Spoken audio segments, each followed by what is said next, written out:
Until noon, this is Neil Mitchell. Good morning. The mess in Glasgow is ahead, but first in the studio, the Prime Minister, Mr Abbott. Good morning.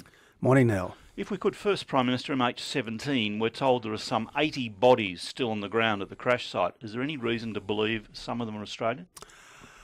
We just don't know how many bodies are still out there, Neil. We do know there are some because we've had Organisation for Security Cooperation in Europe inspectors out there. We've had our people on site in a small way on 3 days now. There are certainly human remains left out there, and that's why I am utterly determined. Our police team in Ukraine is utterly determined to get on site as quickly as we can, as safely as we can, get them back and get them home. Is Russia frustrating us? I think the circumstances on the ground are frustrating. This is contested territory. You've got the Ukrainian government, which is obviously keen to reassert its sovereignty over the whole country, and you've got the Russian-backed separatists, which are determined to stop that. So it's contested country. We're doing our best to work with all parties, particularly the OSCE, to ensure that we get access as quickly as possible. And if it doesn't happen today, we'll have another go tomorrow and the day after and the day after, because we are determined, Neil, to do the right thing by our dead and their loved ones. So is Russia, if Russia's not frustrating, is it helping? Enough? Look, I think Russia is pursuing its own interests, but I suspect that it is at least partly in Russia's interests at this time to ensure that our police mission successfully goes ahead. There are reports there are now landmines in the area of the wreckage. There are certainly large trenches being dug around the area. Are you willing to risk Australian lives to get these bodies out? We won't take unnecessary risks. At all times, Neil, I've been guided by the expert advice of people on the ground, led by Air Chief Marshal Angus Houston, Commissioner Tony Negus of the AFP, and our Chief of the Defence Force, Mark Binskin. So I'm taking the best professional advice, but they all want to do the job, and the job is to get in, to get cracking, and to get out. But it is by definition risky. Are you willing to send in Australian officials if there is a risk to life? We're not going to take unnecessary risks, but we are prepared to take reasonable risks to do an important job, because let's never forget, Neil, 38 innocent Australians have been murdered. 38 innocent Australians have been shot down out of the sky.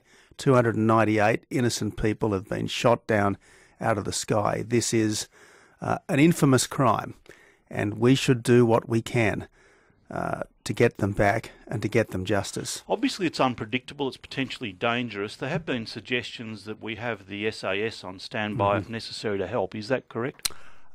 Look, we do have some elements of the ADF in Ukraine to help enable the police mission, the unarmed police mission.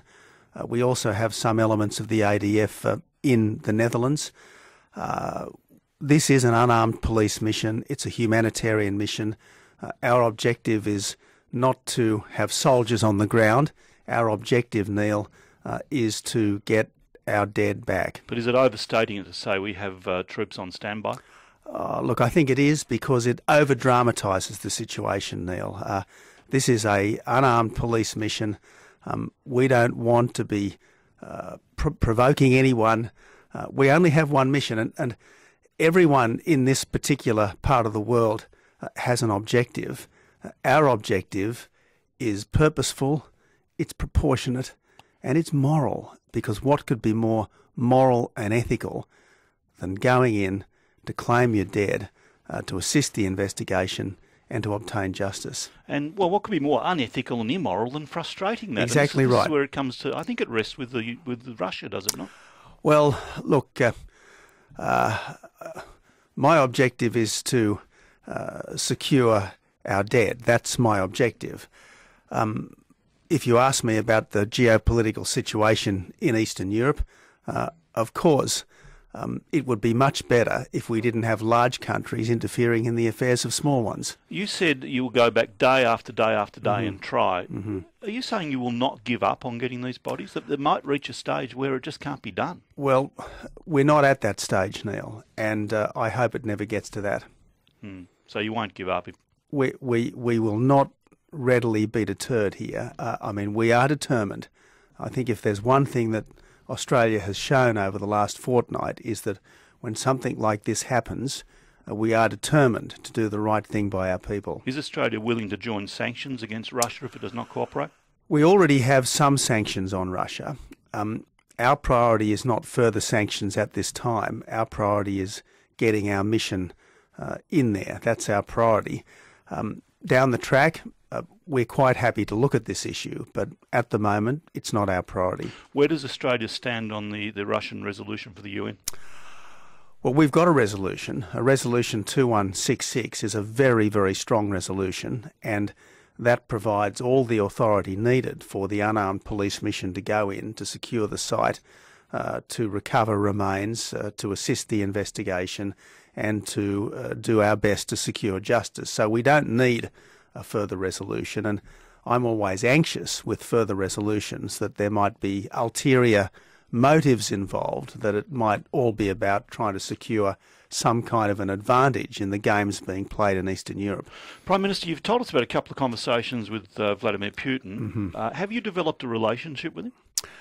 Inevitably, you do start to develop some kind of a relationship with anyone who you converse with, particularly if you're conversing with them on deep and powerful subjects, and the deaths of 298 innocent people, the anger that is felt right around the world at this infamous crime. And look, to his credit, he was, I think, genuinely sorry about what happened. But you said you'd be judged on his actions. Yes. And he said certain things to you. He hasn't acted adequately, has he? Well, I think it's too early to say.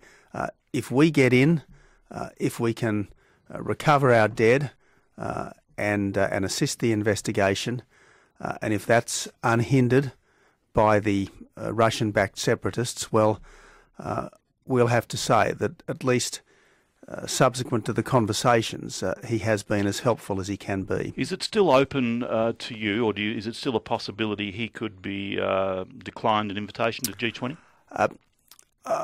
This is 4 months away still, Neil, and there will no doubt be a lot of water flow under the bridge between now and the middle of November. I would like the G20 to go ahead as an economic gathering, not as a security gathering. I would like it to go ahead as an opportunity for the leaders of the largest and most representative economies to sit down constructively and collegially to work out what we can do singly and together to make a more prosperous world, to make a more financially secure world. And it would be better if Russia was there than absent, but I accept that that's not the only consideration at play here. Do you believe the airlines should declare, as the unions were arguing yesterday, declare to the passengers whether they're flying over war zones? Well, that's a very fair question. I am instinctively reluctant to be prescriptive here, but I must say if I was a passenger flying between Australia and Europe, I would be curious about where I was flying.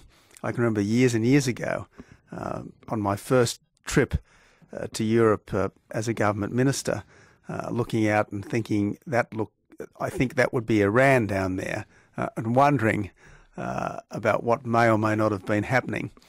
So look, I think people are perfectly entitled to ask, and yes, they should be told. We will move to other matters in a moment, but the memorial service, which is planned on MH17, what now? Well, it's going to be on August the 7th. It's going to be here in Melbourne because some 16 of the Australian victims came from Victoria, and it will be a multi-faith service at St Patrick's Cathedral, and I hope many members of the public will attend to support the families of the victims. You mentioned at one stage that your own children had flown this route. Have you found this issue personally confronting? All of us fly, Neil. All of us fly.